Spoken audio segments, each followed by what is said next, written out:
What's up, YouTube? It's Mr. Ferguson here once again. Thank you guys for coming back for another video here in Central North Carolina. We still have some green grass still here. The summer's not completely wiped us out, but man, it's been a tough summer thus far, and we still got all of July. We still got all of August to go. So I'm really curious to see what we end up with come August once we get through July. But thank you for tuning in today. We want to talk about what possibly may be some of the reasons why we're seeing brown right now in my lawn. And so we're going to go through at least two things that I want to talk about. And so thank you for tuning in. If you're new to the channel, if it's the first Mr. Ferguson video you've ever clicked on, I am not a professional. I've never worked in lawn care at all in my lifetime. I'm just a normal do-it-yourself guy here in Central North Carolina. I plant grass, I go to YouTube, I try to go by a lawn care plan, try to listen to other professionals that are true professionals and apply those things to my lawn and do my best. And this year we've had some trouble here come after vacation, 7 days of vacation. I came back, we've got big deep brown spots, and that leads us into point number one. Subscribe if you're not. I've just documented my journey as I've went through this for the past 3 years or so, since 2019. So you can go back into my content and see where we went from smoking all of this off. This was completely desert back here, literally. It was nothing but dirt. We planted seed, put down some peat moss, had our beautiful GCI turf type tall fescue was my very first lawn.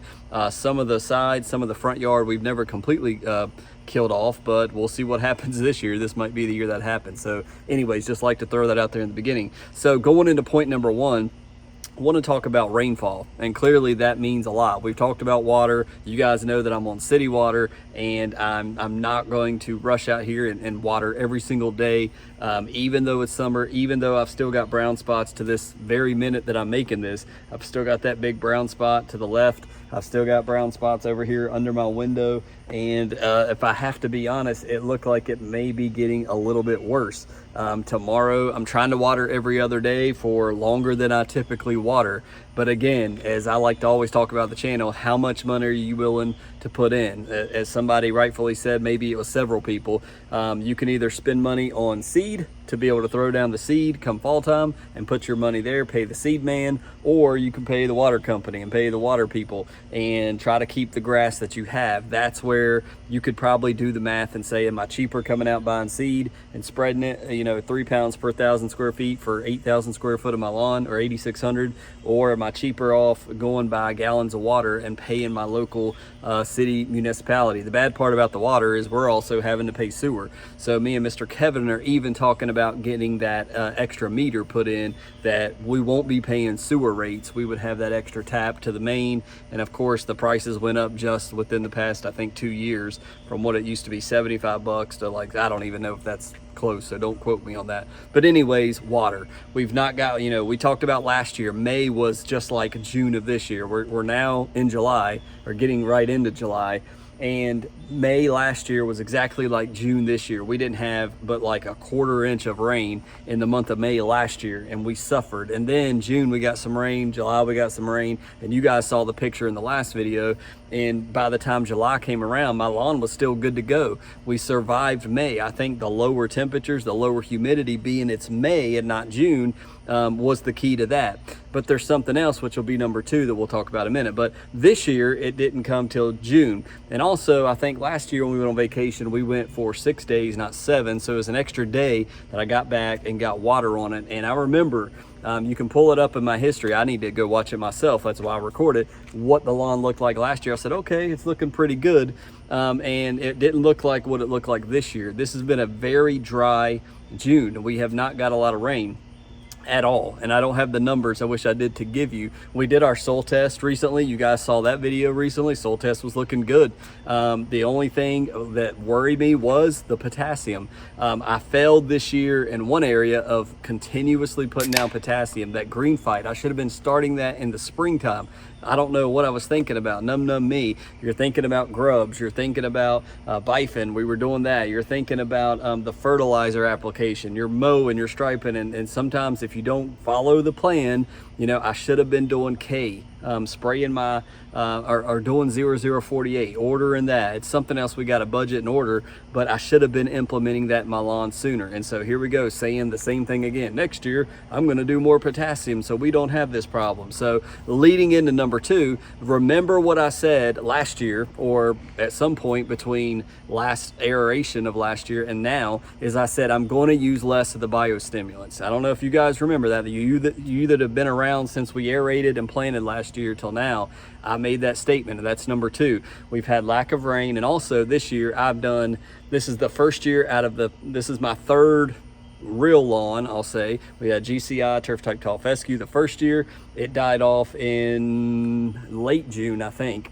Last year we had GCI Cool Blue pretty much everywhere. It died off in mid or early August. We made it a long ways. This year I said we're going to do a test. I'm not going to do RGS, Humic 12, Aerate, Microgreen, Green Effect. I'm not going to do these things regularly like my lawn care nut plan tells me to do. Let's see what happens. And visually, there was no change, but I truly think, guys, that Humic, that RGS with the kelp in it, we did some CK.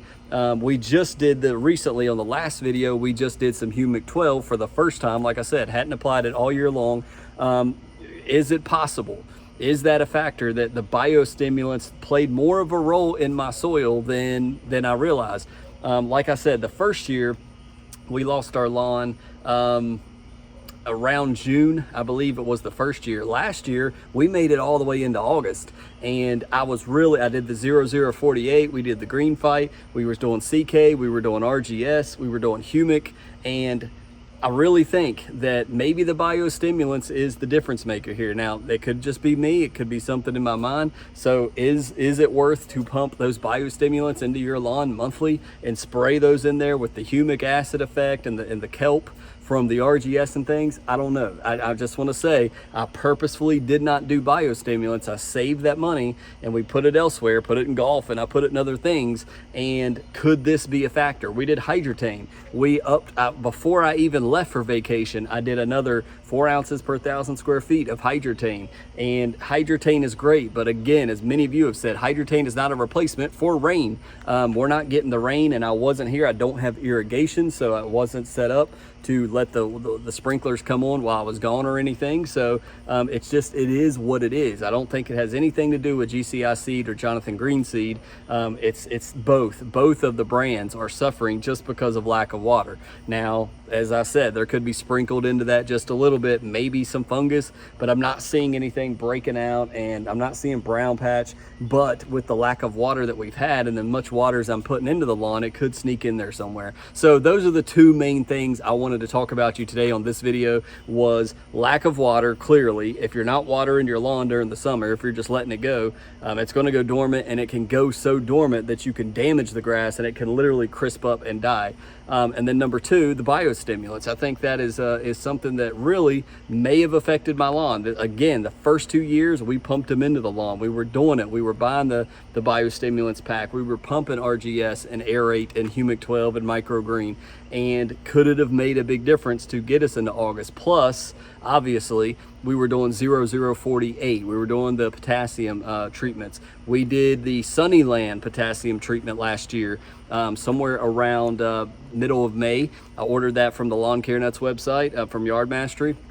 It had sulfur and loaded with potassium as a liquid form. We did that, and we made it to August. So those are the factors that I think kind of contributed to what I'm looking at now. So I don't want to beat a dead horse. We've talked about the lawn dying off. I'm going to try my best to water it. I just looked at my 7-day forecast before I walked out of here to record this. We got a chance of rain for the next 7 days. So some of this may come back, some of it may not. So we may have content may slack off because the lawn is slacking off. But the next big thing I need to do is I need to cut it. I need to raise my mower to 4 inches.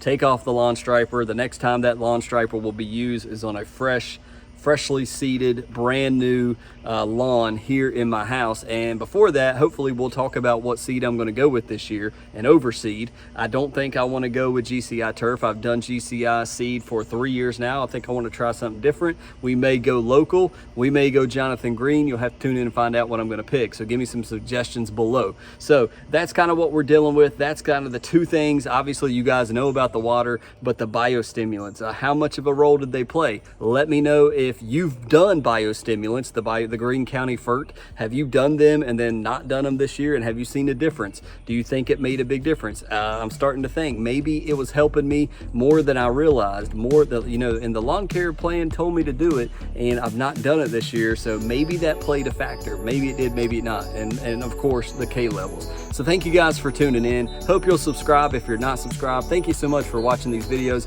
We'll get back into another lawn video on the next one. God bless you guys. Stay safe.